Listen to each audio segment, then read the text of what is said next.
Marianne Page, Director of the Center for Policy, Poverty and Inequality Research here at UC Davis, and I'm delighted that co-director Jacob Hibble and I are able to host today's panel presentations and follow-up discussion on race and class inequalities in higher education.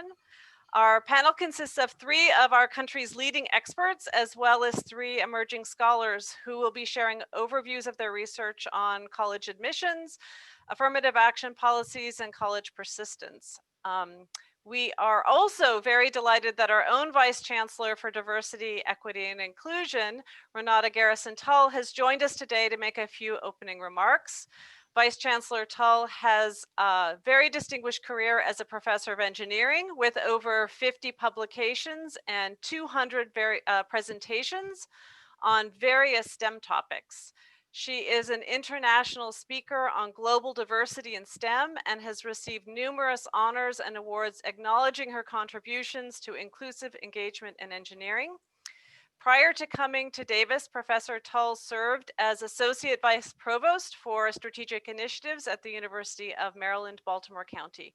Thank you so much, Vice Chancellor Tull, and I'm going to turn it over to you. Thank you very much, Professor Page. It's an honor to be here. Good afternoon and welcome to this discussion on race and class inequalities in higher education. I want to welcome our colleagues from UC Davis, to our distinguished guest speakers from UC Berkeley, University of Colorado, Stanford, Mount Holyoke, and our own UC Davis and School of Education and Department of Economics. Thanks to all of you, our audience, for being here with us virtually. What a special opportunity this is to note the name change for the center. It's transitioning from the Center for Poverty Research to the Center for Poverty and Inequality Research. Definitely a worthy and transformative expansion of scope. Since the center focuses on providing training for the next generation of poverty and inequality scholars, I thought that it would be fitting to share that this morning I gave a talk on engagement of the United Nations Sustainable Development Goals, and there are 17 of these goals. You may already be familiar with them, but goal number 1, SDG 1, is no poverty. And it's no poverty with the goal of ending poverty in all of its forms everywhere. SDG 10 is reduced inequalities, aiming to reduce inequality within and among countries. The UN reports that 700 million people, or 10% of the world's population, still live in extreme poverty today. Now that's down from 36% in 1990. However, with COVID-19 and that particular crisis, it's now affecting years of progress, potentially now increasing poverty globally for the first time in 30 years. Similarly, the UN notes that COVID-19 has deepened existing qualities, hitting those in poverty and vulnerable communities the hardest. These include older persons, persons with disabilities, children, women, migrants and refugees, and people from marginalized groups. Further, the UN notes that vulnerable communities are bearing the brunt of economic inequalities and fragile social safety nets. It is therefore fitting that the Center for Poverty and Inequality Research, under its new name, takes on the new topic for today's panel on race and class inequalities. The center does a lot of different things. You probably already know that there are more than 50 faculty and graduate students from academic fields with a common focus on developing research and policy proposals on poverty and inequality in the US. And the work centers on several themes. Some of them include labor markets and poverty, children and intergenerational transmission of poverty, the impact of government safety net programs on poverty, immigration, and now including an overlapping dimension of social and economic inequality. The faculty are really strongly committed to multidisciplinary collaboration, and the proximity to Sacramento provides unique opportunities to integrate and consult with policymakers. They do so many things: new research, collaboration on research to practice applications. They have a website. If you haven't gone there yet, please do so, poverty.ucdavis.edu. It has more than 50,000 page views monthly. They also develop policy briefs and have articles and op-eds published in outlets such as the New York Times, Boston Globe, Christian Science Monitor, Time, Chicago Tribune, LA Times, and more. Quite an impact the center has. The center researchers have recently provided important new research highlights on food assistance, adoption of the DACA program, and they have also testified in assembly and budget committees on topics including the impact of poverty on children and child stress, low wage labor markets, and investments in early education programs for disadvantaged children. The Center for Poverty and Inequality Research also leverages its platform to bring us panels such as this one with our distinguished guests. The work of the center and the speakers align with our UC Davis principles of community, which note that we are committed to serving the needs of a global society. We affirm the dignity inherent in all of us, and we endeavor to foster mutual understanding and respect among many parts of our whole. So thank you again for coming, and please enjoy today's discussion. Thank you very much. Thank you, Vice Chancellor Tull, for the kind words and for that very thorough update on all the new things happening with our center. It's exciting to hear all the new things we're up to. I'm Jacob Hibble. I'm the Deputy Director of the Center for Poverty and Inequality Research. I don't want to take up a whole lot of time. I'm really excited to get to today's panel. I'm also a sociologist of education. This is sort of like my syllabus come to life here with some of the people we'll get to hear from today. Before we get there, just something else to have on your calendars. Our next event at the center is a colloquium talk by University of Texas sociologist Chantal Haley, who will present findings from her experimental research project on parents' racialized perceptions of school quality and safety, and how these perceptions end up recreating school segregation, even in a very large urban school district that has completely open enrollment policies. This event is taking place Tuesday, December 1st at 3 o'clock. You can find out more information on the center's website, poverty.ucdavis.edu. This is our first virtual panel session ever, and certainly the first of the year. So I just want to give a brief rundown of how things will go. We'll proceed through each of the talks, and I'll ask the audience to pose questions in Zoom's chat feature. You can type questions, comments, remarks, points of clarification into the Zoom. I and Beth Hart, a Center for Poverty and Inequality Research graduate research affiliate, who's writing a really excellent dissertation on community college student pathways in California, will be monitoring the chat and sort of saving your questions, bundling them together, so organizing them. And then we'll conclude the session after each of the 4 talks with sort of an extended Q&A period, where we'll involve all the panelists and those of you who have questions or comments in a discussion around some of the topics that come up today. So to recap, please use the chat feature, type in your questions. We'll be keeping track of them throughout the event. All right, so at this point, I want to get things going and introduce our first speakers. Our first pair of speakers come to us from right here in Davis. Dr. Michal Kurlaender is professor and department chair in the UC Davis School of Education. She is also a 2020 inductee in the National Academy of Education. She's the faculty co-director of policy analysis for California education, known as PACE. Also the co-director of the California Education Lab, lead researcher of Wheelhouse, which is the Center for Community College Leadership and Research.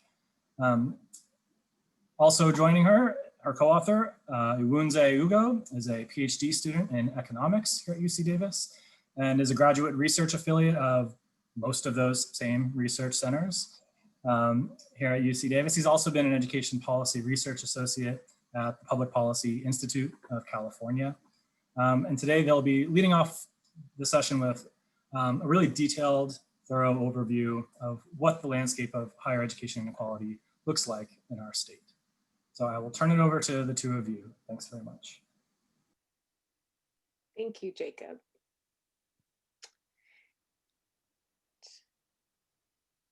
Okay. hopefully everyone can see that and can hear me. Thumbs up if you can hear me, so I know. Great. Thank you. Very happy to be here. Again, my name is Michal Kurlaender, and I'm just here at UC Davis in the School of Education, and happy to just kick this off. Most of the talk will be given by my partner in crime here, Iwunze, and we do this work with Sarah Reber, who's a professor at UCLA and actually on leave from UCLA at Brookings Institution for these this year and next year.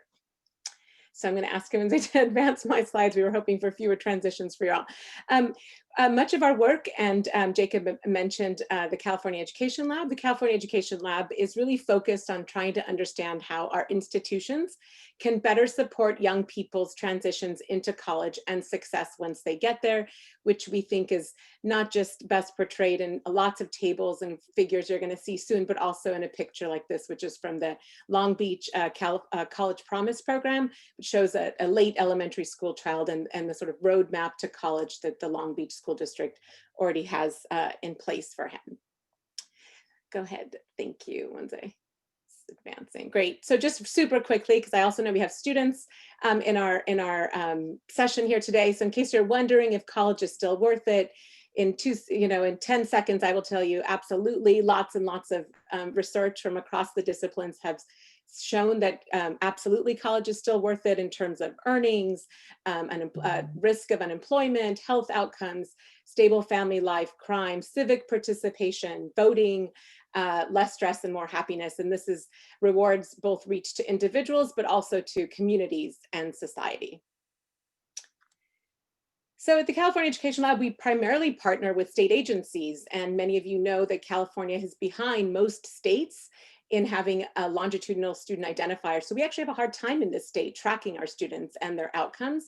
And we partnered with the California Department of Education several years ago to basically do what was for the first time in several decades an effort to understand where every California high school student is, whether they're enrolled in college and where. And what we learned from that is that about 2/3 of California's high school completers do enter college, but both there are big disparities in the students, whether students enter college and where they enter college. And Iwunze will present a lot more about this with a closer look at California's public institutions. We also noted that, go ahead, we can go ahead. I'm going to try and leave you as much time so we can go to the next slide. In addition to differences by race, there are also really important differences by place. And this is all in a report that I can put in the chat where to find some of this. So the access to college opportunities remain incredibly uneven. We see some counties that have as many as 75% of high school students enroll in college, whereas others have only about 1/3 of completing high school students enrolling in college. We also see deep impaction across some of our post-secondary systems, and our work more broadly, and you'll get a slice of it today, we can go ahead and advance to the next slide, is really trying to understand and unpack these disparities that we see by income and by race, ethnicity, and other factors, right? So we focus specifically on structural forces, economic barriers. We spent a lot of time focusing on financial aid and policies to improve, reduce the economic barriers for students to college, also information barriers, alignment between our K-12 system and our post-secondary system, access to college readiness curricula. Some of students in our lab focus on social psychological factors such as sense of belonging and other social psychological factors that we know matter when students get to college and even in their sense of efficacy in getting to college.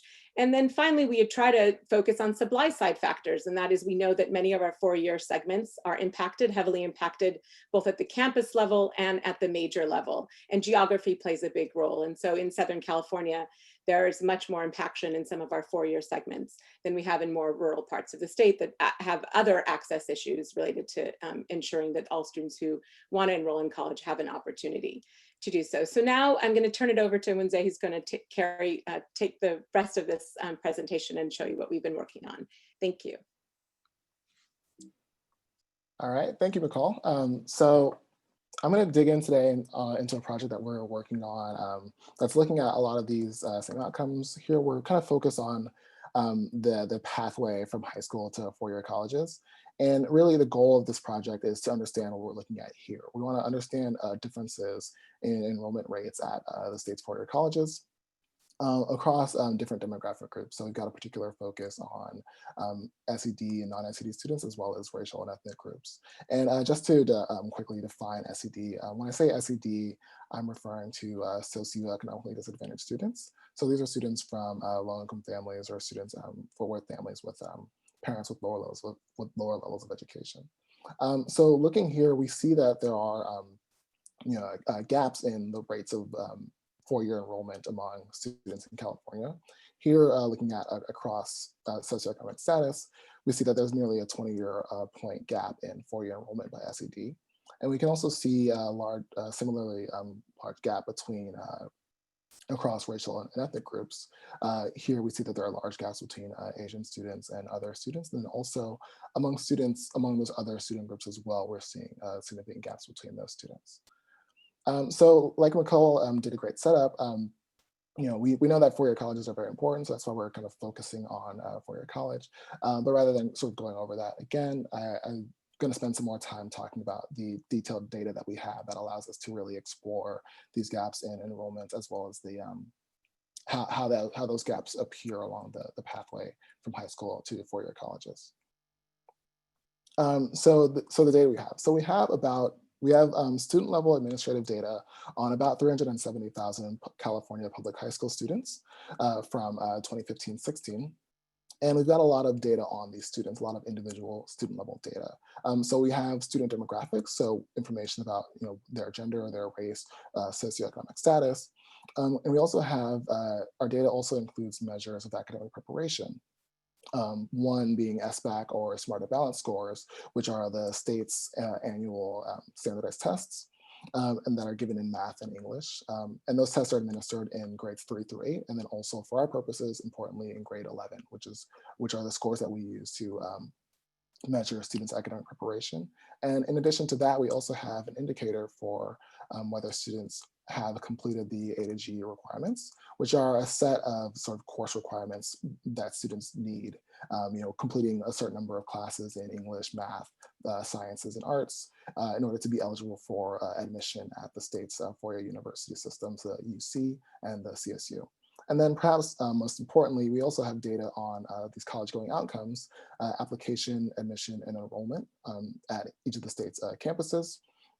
And that detailed information comes from the UC and CSU. And then in addition to that, we have some supplemental information from the National Student Clearinghouse that allows us to look at enrollment at private and out-of-state colleges as well. So to get a better sense of the students that we're studying here, we have this graph here, and there's some numbers here, so I just want to kind of go through them. So here we're looking, we can see the racial ethnic distribution of students in the state. So we can see that about 52% of the state students are Latinx, 26% are white, and 9 and 7% are Asian and African American respectively.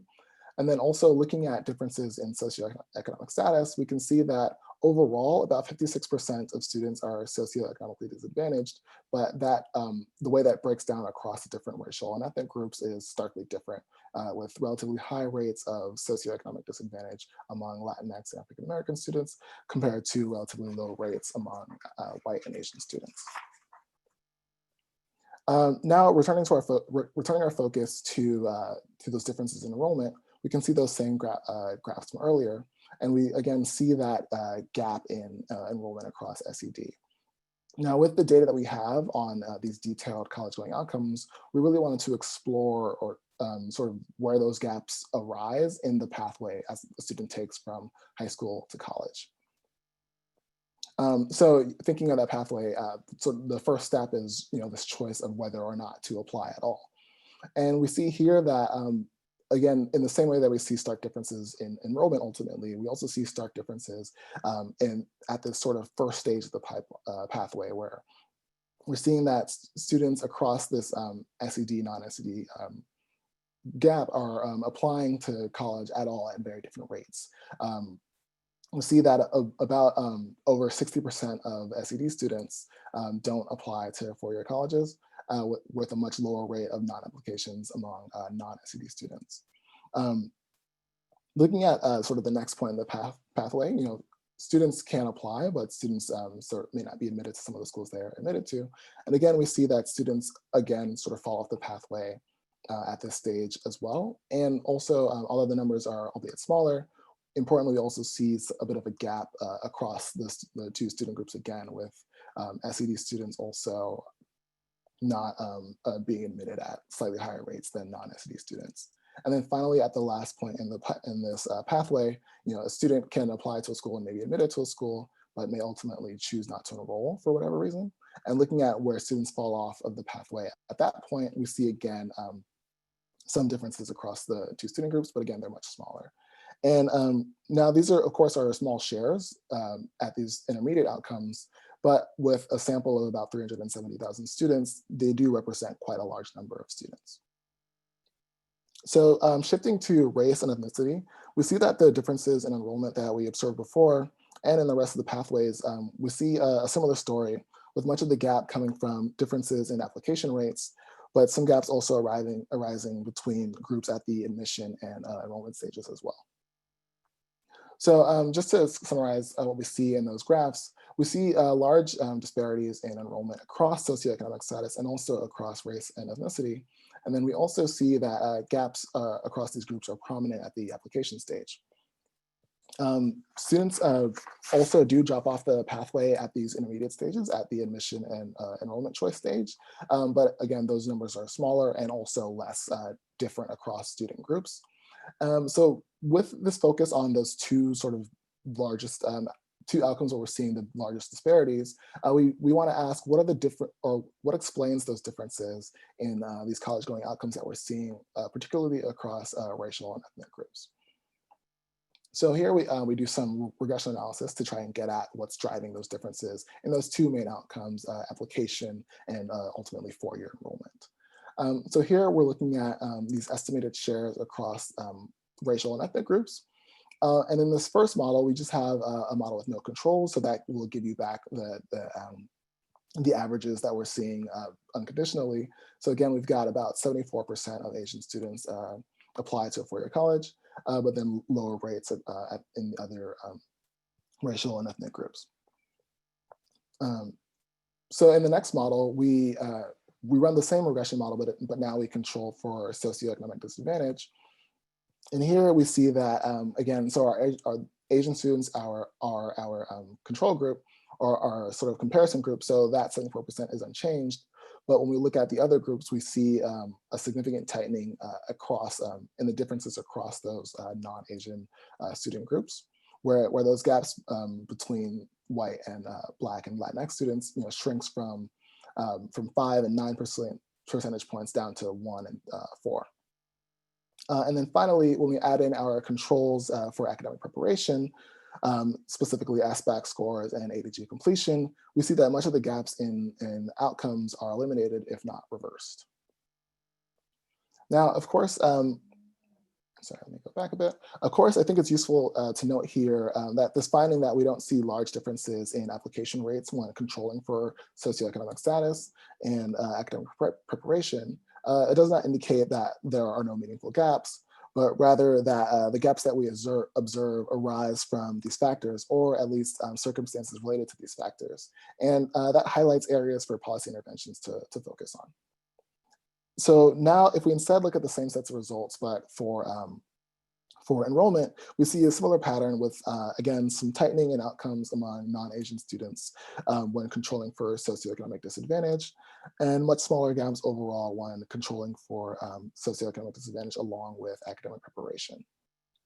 And then finally, and this gestures at some prior work we've done here at the California Education Lab, if we look at high school fixed effects, which aim to roughly control for differences between students related to the differences in the schools they attend, we see that the school site does explain some, but not all of the differences in both application and enrollment rates between students from different racial and ethnic groups.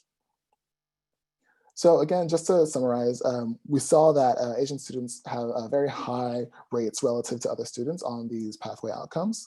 Also, socioeconomic status explains some of the gaps between the non-Asian student groups. And when we combine socioeconomic status with academic preparation as in our set of controls, we see that much of the gaps that we're seeing both in application and enrollment are explained by those sets of controls. And then alternatively, we see that differences across school sites, whether those are related to student demographics or school programs and policies, explain some but not all of the differences we see in those college pathway outcomes.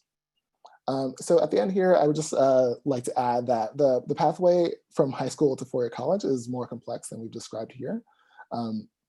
Application behavior as well as differences in the choices available to different students can impact how students progress through the pathway to college. And also California's large two-year college system allows students another pathway to higher education.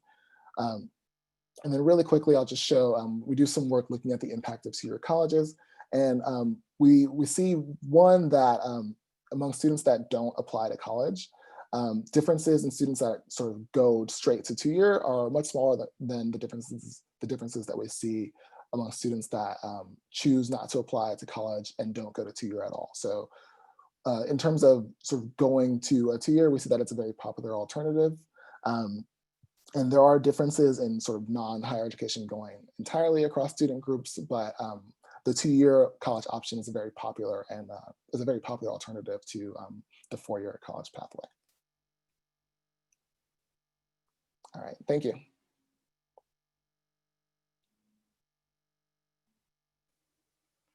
Thank you so much, Iwunze. I think we're going to go directly to our next speaker, who is Professor Edelina Burciaga from the Sociology Department at the University of Colorado, Denver.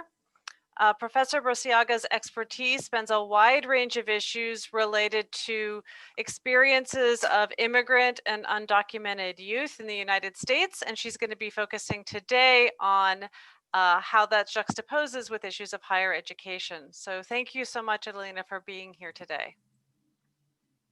Thank you. Okay, I'm going to start to share my screen. I'm going to do this first. Okay.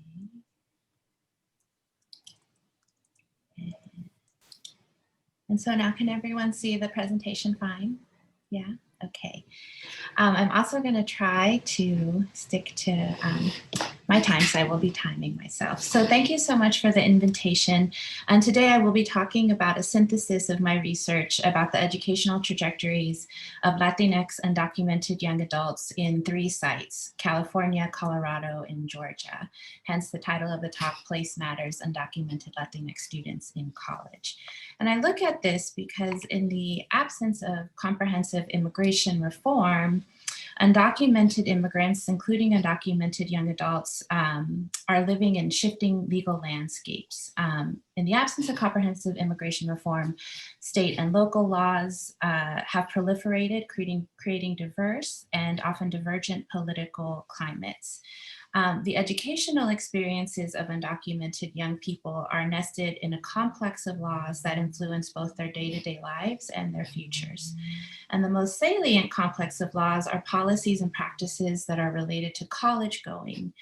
So at the federal level, the introduction of deferred action for childhood arrivals through executive action in 2012, and the sort of ensuing uncertainty around that program is important for undocumented young adults' navigation of day-to-day life. But in addition, undocumented young folks are ineligible for federal financial aid. So this has created a variegated landscape of state laws and policies, including in-state tuition laws. I believe currently 21 states have some form of in-state tuition law or policy. And these are joined by sort of a varied landscape of financial aid policies, with some states like California offering state and institutional aid through the California Dream Act. And then also 3 states in the United States have some kind of educational ban for undocumented students at their colleges and universities. This includes South Carolina and Alabama that have a complete education ban for undocumented students. And then states like Georgia, where I've done my research, that bar them from attending the top 3 public institutions in the state, as well as require that they pay out-of-state tuition. So adding another layer of kind of legal landscapes are that across the United States and across states, there are varied institutional policies in terms of institutional aid or student support services, training for key staff members. And the availability of undocumented student resource centers.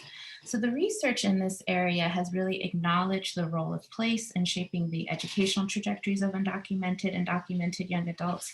And there's a growing body of research looking specifically at these issues.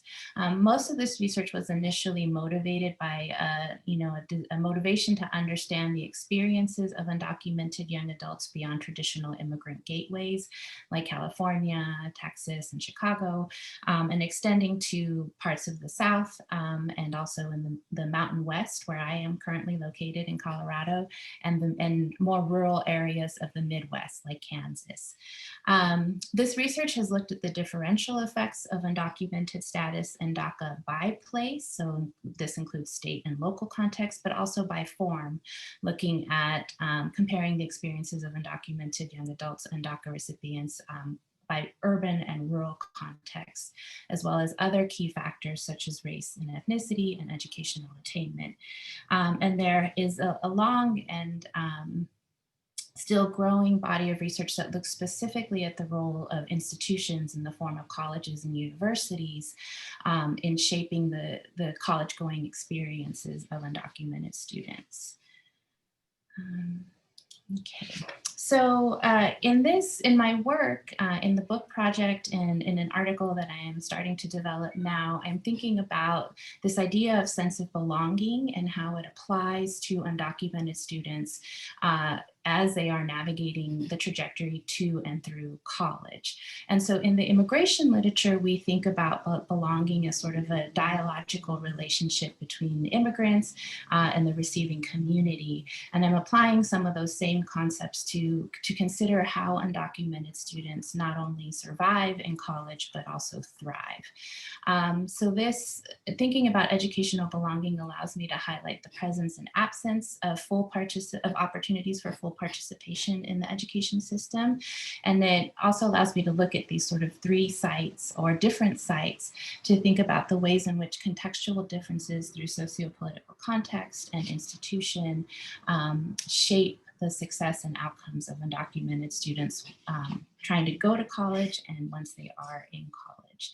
So most of my studies are qualitatively based, interview-based studies, and I've done ethnographic field work and some survey studies. So I'm drawing data from those studies to kind of just highlight sort of what the experience is like for undocumented students in each of these locales. So know that the data is representative, and I wish I could share more, but time constraints require that I keep it a little bit shorter. So for the respondents that I've gotten to know in California, and the bulk of my interviews took place while I was living in California between 2008 and 2016. And this data comes specifically from my study as I was transitioning out of graduate school. The key issue was full participation in the college experience. California is characterized by one of the most accommodating or integrative policy contexts for undocumented students in the United States. Having enacted AB 540, the in-state tuition law in the early 2000s. I think it was the second state only after Texas to do that.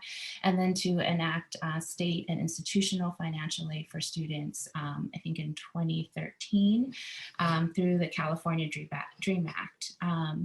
And so many of the participants that I got to know were just entering college as the Dream Act was introduced. And this, radically changed their prospects for where they could go to college, where they, whether they were planning initially to go to community college. It made it such that they could think about attending a four-year university. And once they got there, they had aspirations of full participation, including things like getting internships and being research assistants and study abroad, and the sort of college experience that is often touted in the public imagination about what it means to go to college these days, and the skills that you need to leverage to be competitive in the labor market. And so as I got to know young people, there were various themes that emerged. And one theme that emerged was that their legal status often inhibited full participation, but also required that there be, further training and development for key student support service offices like the Career Center or financial aid. So I got to know Maritza, who had the dream of becoming a US diplomat someday, and her legal status prevented her from doing this, even with DACA. So she says, my dream has always been to be able to represent the US in another nation. I've always really wanted to do that. The issue with that is that I can't get internships to get any experience for that because I need to be a citizen.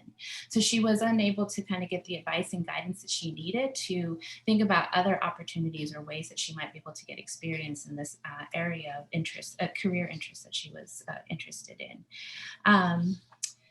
So in Colorado, which is the context, there is an in-state tuition law, and just last year the governor signed state financial aid, but at the time that I was doing interviews, that was not yet implemented. And so the students that I interviewed in the Denver metro area, their key issue was related to the availability of financial aid and also robust undocumented student support services.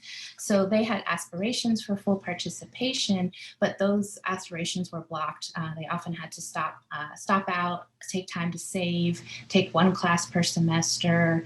Often, and this was sort of how California was prior to the DREAM Act, they would enroll and then use the 2 or 3 weeks at the beginning of the semester to see if they could make the remainder of their semester payment.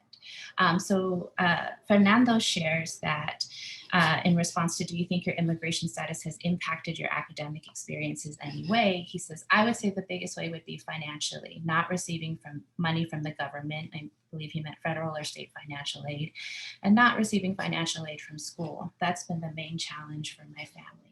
But they also described, wishing that there was more robust student support services at their institutions.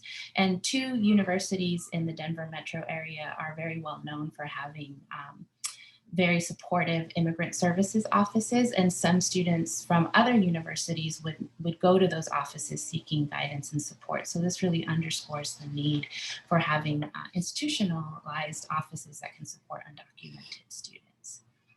Now in Georgia, as I discussed earlier, the issue was access, just getting to college in the state. So Georgia does ban undocumented students from attending the top 3 public universities in the state, which is the University of Georgia, the Georgia Institute of Technology, and Georgia State, all located in the Atlanta-Athens area.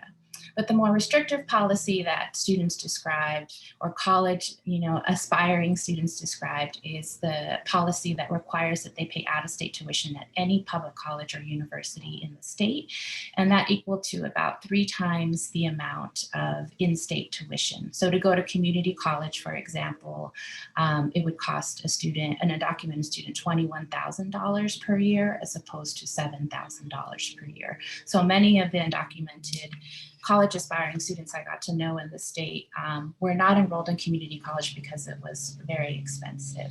So as Diana described, she talks about how important it was for her to be able to graduate from high school and to go to college to honor the sacrifice that her parents made. And she says, it's just a limitation of what I can do frustrates me. It's frustrating. That's how I feel. I feel frustrated. I know for a fact that my parents do too. They want us to go to school. They came here to give us a better life, to get a better education. And the fact that I can't get it frustrates me. It makes me angry. I can't do anything about it.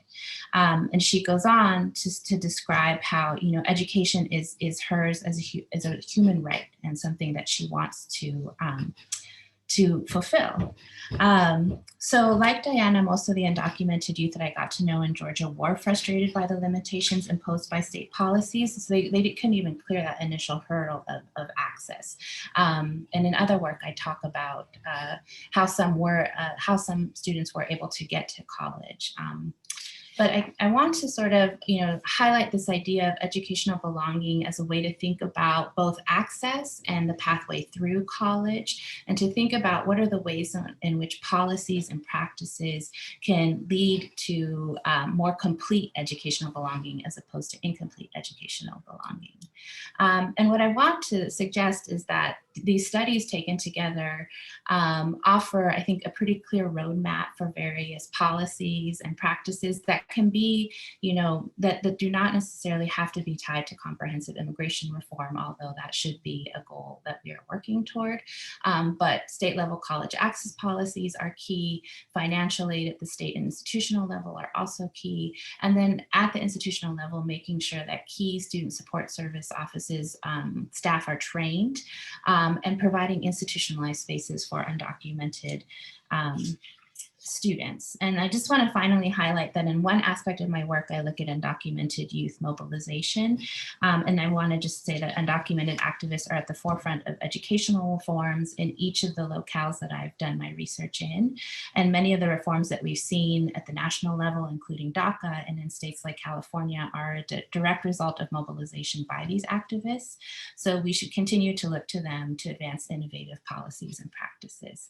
And on that note, I want to say thank you to my collaborators, participants, and research assistants. All right, thank you so much, Professor Burciaga. And it's nice we've now started thinking about how policies and practices at the institution level. Final presentation is by Professors Michal Stevens and, oops, I just lost my, and Ben Gebre-Medhin. Professor Stevens comes to us from the School of Education at Stanford University, where he has many accolades, but importantly for this particular event, he is the author of a book called Creating Class, College Admissions and the Education of Elites, which was published in 2007. And Professor Gebre-Medhin comes to us from the Department of Sociology at Mount Holyoke, a recent graduate of UC Berkeley. They're going to be talking about their joint work on application essays, performance, and merit in the admissions process at selective institutions. Thanks. Greetings all. I hope you can hear me. Yeah, that sounds good. Yes, okay. My name is Ben Gebre-Medhin. I'm an assistant professor of sociology at Mount Holyoke College, and I'm presenting today on behalf of a large team affiliated with the Pathways Lab at Stanford. With Michal Stevens as our PI, you'll hear from him in a bit, but I'd also like to point out that AJ Alvaro, who's another co-author on this paper and member of the lab, is in the audience, so I'm sure we'd all be happy to field questions as things move forward. The lab got its start in this domain thinking about a world where the SAT was coming under intensified scrutiny as a barrier to access to selective higher education. Whether that, as we'll note during the pandemic, that scrutiny or its role in selective admissions has sort of been increasingly destabilized. And we basically began wondering, what additional elements of the college application would be left if the SAT were to significantly transform in terms of its impact on admission to selective colleges and universities? And one of the things that's left for evaluation is the college admissions essay. And this began a process by which we sort of began to disentangle or rethink broader ideas of merit in the context of selective college admissions. In particular, we began with the observation that every year, hundreds of thousands of students produce millions of essays that define their merit in a way that hopefully advances their case to gain admission to these selective universities. And every year, on the other side of that, thousands, if not hundreds of thousands of man hours are spent evaluating these essays as a component or an element to how these things will affect potential admission of these students. And yet there is a remarkably limited amount of information in the social science literature about what exactly these things are doing in the context of selective admissions. Right? We have a large body of literature on SAT scores, as represented by the work of Zach and others, and a lot is known about the effect of college preparation on admissions decision, but far less is known about essay requirements as they affect admissions and what they mean to the students who are producing them. And that was sort of the starting point of our lab. That's where we enter this conversation as we take up that challenge. And today what I'll be talking about is this question from a specific angle, asking how is social class related to essay content, right? So what is it about the essays as they're presented and submitted by students that's structured in some way by social class? And we pursue an answer to that question using a unique data set in our written work. The paper is available online. We call this State U, but I can say we have permission to sort of unmask our data source, which is the UC. Again, an institution that we're mostly familiar with, I'm sure profoundly many of us. And along with the essays themselves, we have significant metadata for the students that submitted these applications. The paper that we're talking about today uses data from 1 year, which is just over 55,000 student applications. It's from 2017, and we kept those students in our subsample with who reported addresses in the US and those who reported a household income. And the way that these essays work is that students are asked to select 4 among 8 possible prompts, which sort of begins with a great deal of variation that I'll talk about in a minute, and allows them to structure a narrative based on 4 particular prompts. So given that we have that many applicants in our data set, 4 essays per person, that leaves us with about 220,000 individual essays to analyze and understand. And the year that we studied, 2017, this was the slate of possible prompts. By that, I mean essays were solicited based on these particular topics. And what strikes us sort of right off the bat is the sort of broad array of possible definitions of merit that are presented to potential applicants from across the socioeconomic spectrum, right? You could write an essay about your leadership experience, an educational barrier or opportunity, a significant challenge, or you could explain to an admissions officer why I stand out. And somewhere in this comprehensive body of 4 essays, you've crafted a narrative that may or may not advance your candidacy. And what we'll be presenting today is results from an analysis within one single prompt in addition to across all prompts, but I'll focus on this significant challenge prompt. That prompt happened to be the one that elicited the most application essays in the time period we were interested in. 34,000 applicants wrote essays to that individual prompt. And we decided to read just a little over 10% of those applications from this subsample between a group of industrious coders and myself. And in so doing, we understood that students, even within a single prompt, were defining merit in a broad array of ways based on their own available cultural materials. We had students talk about affective characteristics like being shy, applicants talking about the most significant challenge they face as relating to language barriers and immigrant experiences, or the ability or the failure to kick a ball into a net and to win a game of some kind, right? So a challenge here defined very broadly. Imagine building on an array of potential cultural resources. And out of these essays that we read, we constructed a code book that defined 14 metacodes that are here. A number of other subcodes existed under each of these metacodes that I don't have too much time to get into. But this coding scheme represents one potential approach that sort of grounds human understanding and human reading at the very center of this enterprise. But we are also, given the scale of our data, pursuing other avenues of inquiry that build on machine reading of these texts. Now, what we find relative to reported household income is some patterns that we may have expected. And we conclude that there is, in fact, a great deal of structuring based on family income of the prompts that are chosen by applicants. Economic and material insecurity, abuse, and domestic instability are associated with a lower average reported household income. Topics like sports, failure broadly defined, and travel that's unrelated to immigration are probably unsurprisingly associated with wealthy applicants.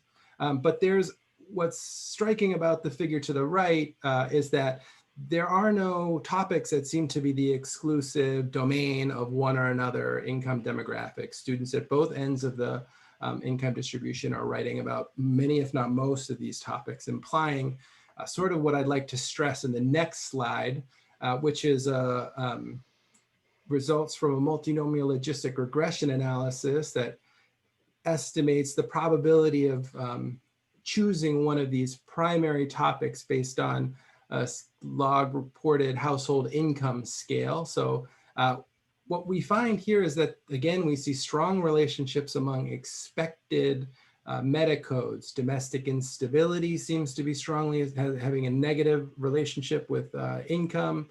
Affective characteristics seeming to have a very positive relationship with income. Sports positive as well. And central challenges related to immigration having a negative impact or having a negative relationship with reported household income.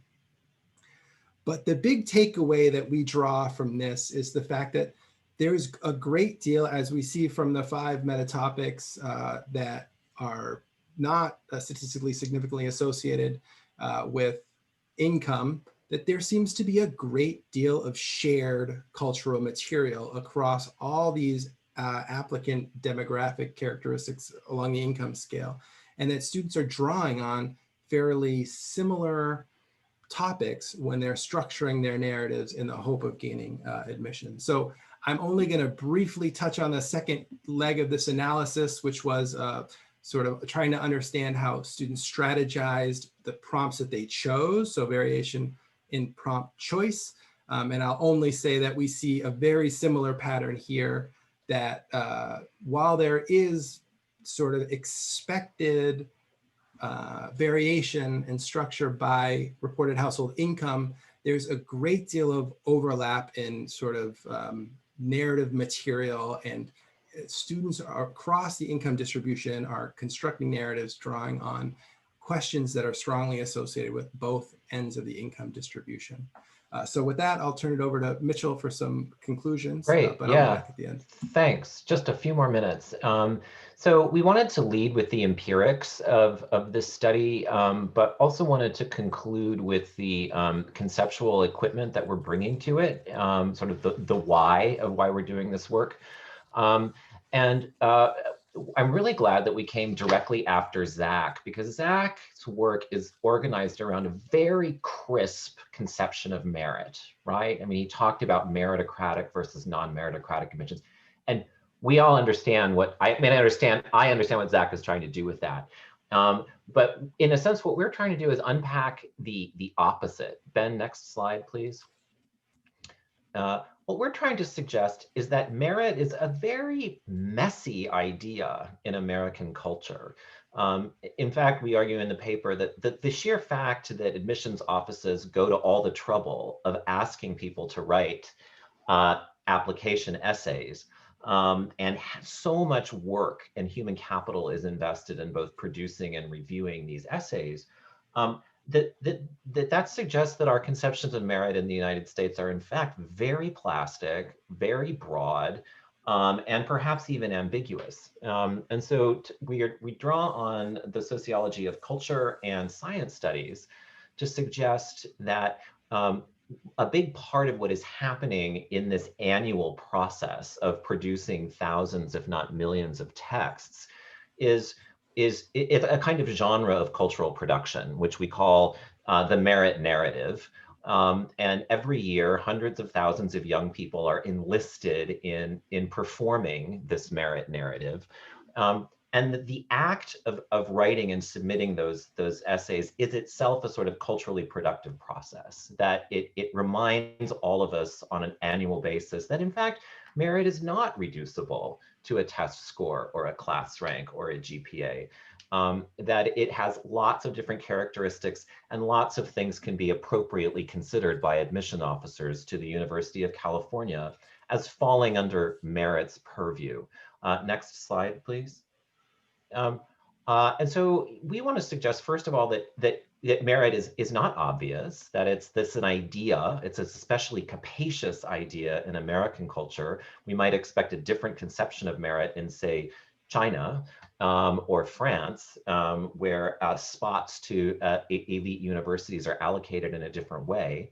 And that the act of eliciting these narratives is itself part of sustaining this capacity and ambiguity of merit. We want to suggest also that whatever the evaluative function of these essays, and frankly, there's no empirical evidence about the evaluative function of these essays, or almost none, let's say, I won't say none, very little systematic empirical information about the role of these essays in evaluation decisions. Regardless of their evaluative function, they serve an important ceremonial function in the admissions process, that they're sort of front and center in the enterprise as a mechanism for reminding us that we have this broad conception of merit. And as we talk about in the paper, perhaps also maintaining the mystery and opacity of the evaluation process itself. If my merit can't be reduced to a number, then I'm going to have, thousands of people reading thousands of words in order to sustain this process. So there's a way in which the essay requirement sort of maintains the autonomy and discretion of admissions officers. But we also recognize that the whole project of essay writing and holistic review was created in a world in which it was clearly possible to make distinctions between quantitative and qualitative assessments. We don't live in that world anymore because texts themselves are amenable to computational analysis. And so we strongly suspect that simultaneous with the decline of the legitimacy of the SAT, the rise of computational techniques of reading and evaluating is going to be another sort of secular push on discussions about holistic review. And what we're trying to do here is just to suggest what social scientific scrutiny of these texts might look like going forward. Ben, final slide. And contribute to this sort of ongoing national conversation about what in fact merit is and how it is most appropriately represented in applications and subsequently ascertained by critical evaluators. Stop there.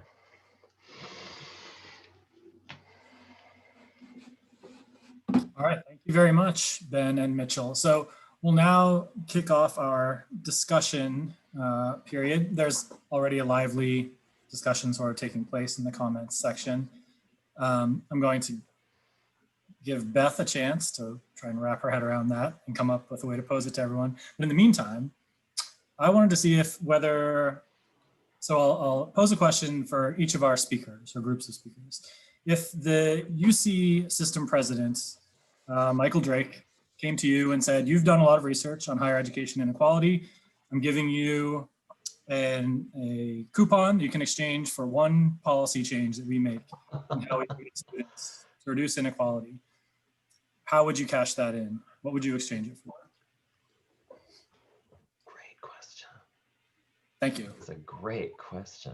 Fun to ask. We'll see how fun it is to answer. Are you going to give us a budget? I'm on the policy committee. I signed a non-disclosure agreement.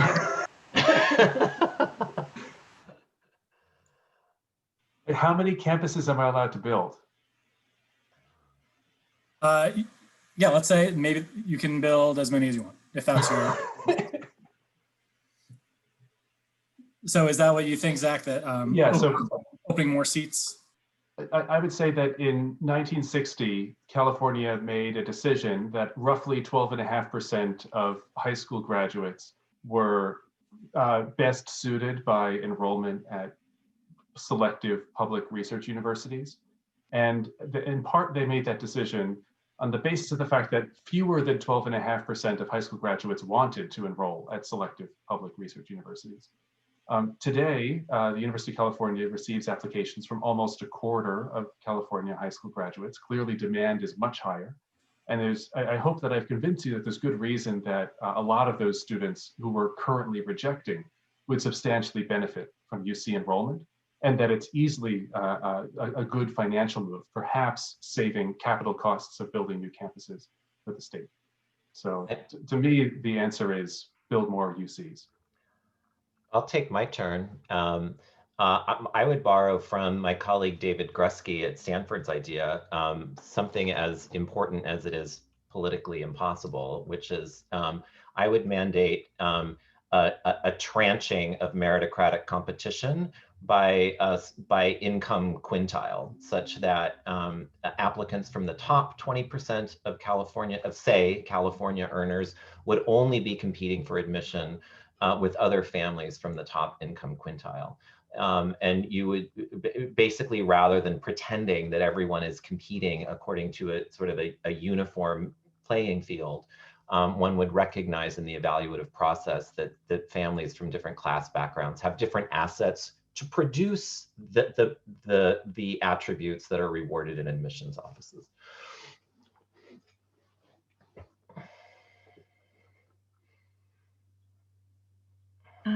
I'll go because I think as part of my research, I've been a part of the Undocumented Student Equity Project, and they actually have a pretty robust set of recommendations that I'll share with everyone in the chat around increasing undocumented student support services, making sure that undocumented students have more financial support, even within the context of the UC, which is pretty great place to go, but increasing mental health supports as well, especially during this time. So I'll throw that in the link to that in the chat. And then I would say in Colorado at my institution, I would hope for a full-time undocumented student support services center. And in Georgia, I wish they would eliminate the ban. So I wish multiple people would ask me what I think should be done.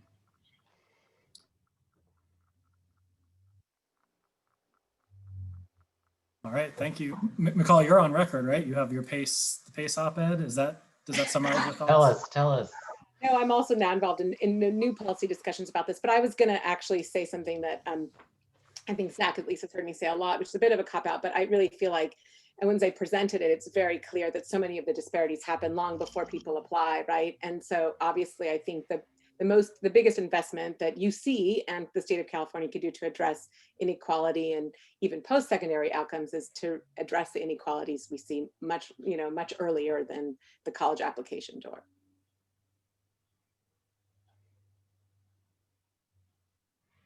Very nice, thank you. Beth, do you have another question ready to go? Yes, there's a lively discussion in the chat about Michal and Iwunze's paper. Emily posed a question about the measure of socioeconomic disadvantage. And I think you all may have partially responded to that in the comments, but maybe you'd like an opportunity to say a little bit more for everybody, whether that particular income threshold is too low to be meaningful for the college application or acceptance decision.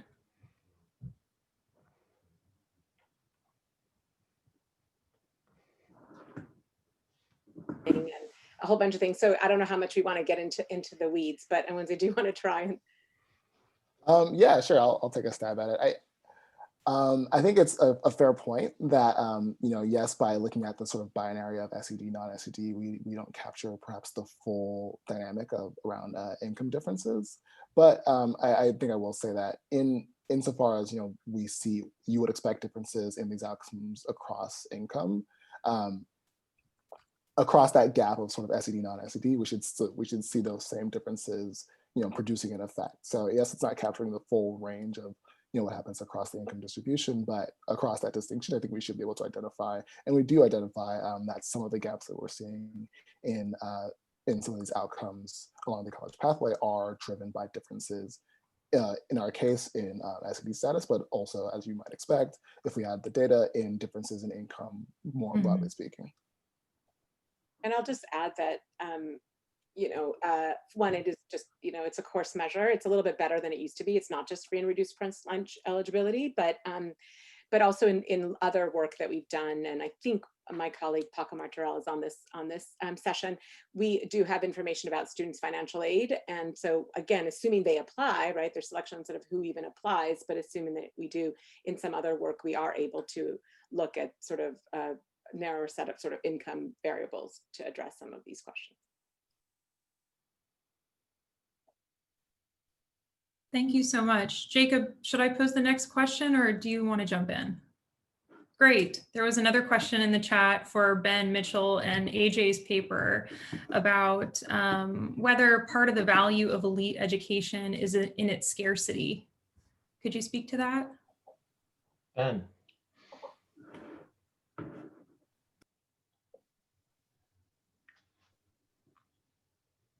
You're on mute. Got it. Could we all have access to an elite education? What would that look like? I don't know how well suited we are to make a case one way or the other for that. But what I would say is that that whatever we define the boundaries as, I hope that the way we've approached this topic reminds us that there will be a great deal of work required to sustain whatever concept of exclusion or inclusion we construct, right? And in a way, given this sort of phenomenally expensive in terms of hours and effort activity that seems to have a fairly vague relationship to a known identifiable conception of merit, we see that, however we define the boundaries, this sort of performance of repeated deference to our shared understanding will be critical to sustain this otherwise, symbolically dense enterprise.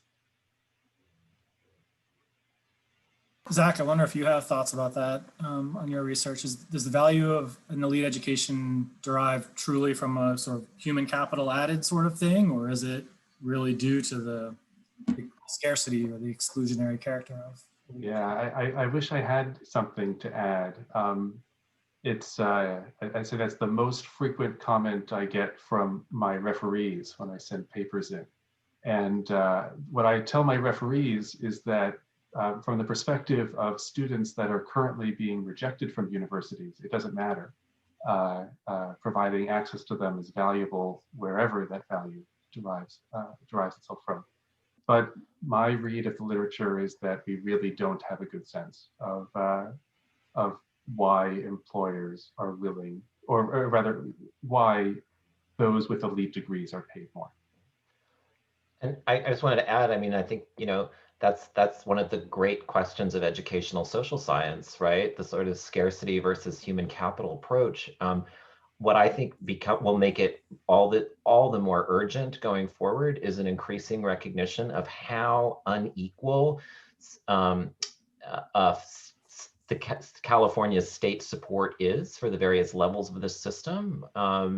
Is that a human capital production system, or is that a scarcity preservation system? The trust of the people of California arguably relies on how we define what that investment primarily is. Edelina, we had another question about your paper. There's been some research that indicates that DACA had this sort of paradoxical almost effect that sort of discouraged DACA recipients from pursuing higher education, instead pursuing employment right after high school. I wonder if have any of your participants spoken to that, or do you have insights about that particular sort of opposite sort of effect, or less encouraging kind of effect? Well, I think this is where thinking about place could matter, because I have a study here in Colorado, the Colorado DACA Project, which looks at urban versus kind of rural and mountain amenity, mountain resort communities, which are prevalent here in Colorado. And so I think what we found, or sort of initial findings in this study, is that those who live close to a college or university, so in the Denver metro area, did choose to go to college, and for some folks it changed their plans to go on to college. But in communities where there are fewer colleges, institutions, physical spaces, we did see that people entered work and were able to leverage their ability to speak English to move up the career trajectory. But I think some of the larger national studies show that more people return to school than chose to enter work. So I think this is where we need to continue looking at the role of place and shaping those trajectories.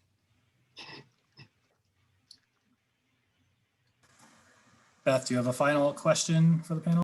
Looks like there was one more question that came in from Victor, maybe for Zach and Michal and Iwunze's paper about earnings differences between the different UC campuses, students who attend the different UC campuses.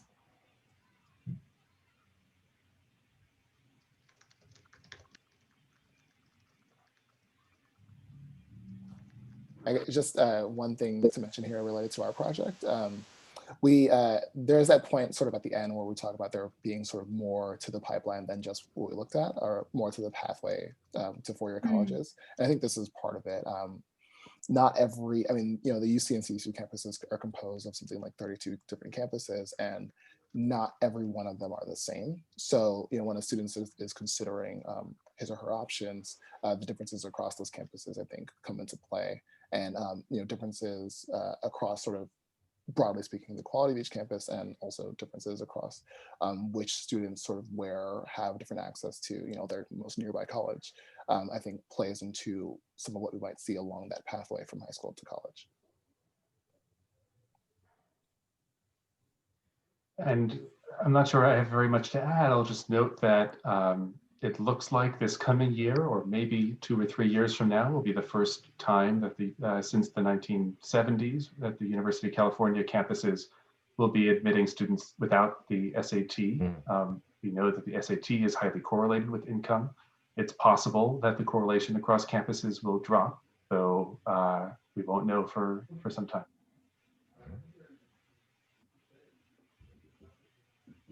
All right, we are just about out of time. Marianne, would you like to take us out, close out our panel? Sure.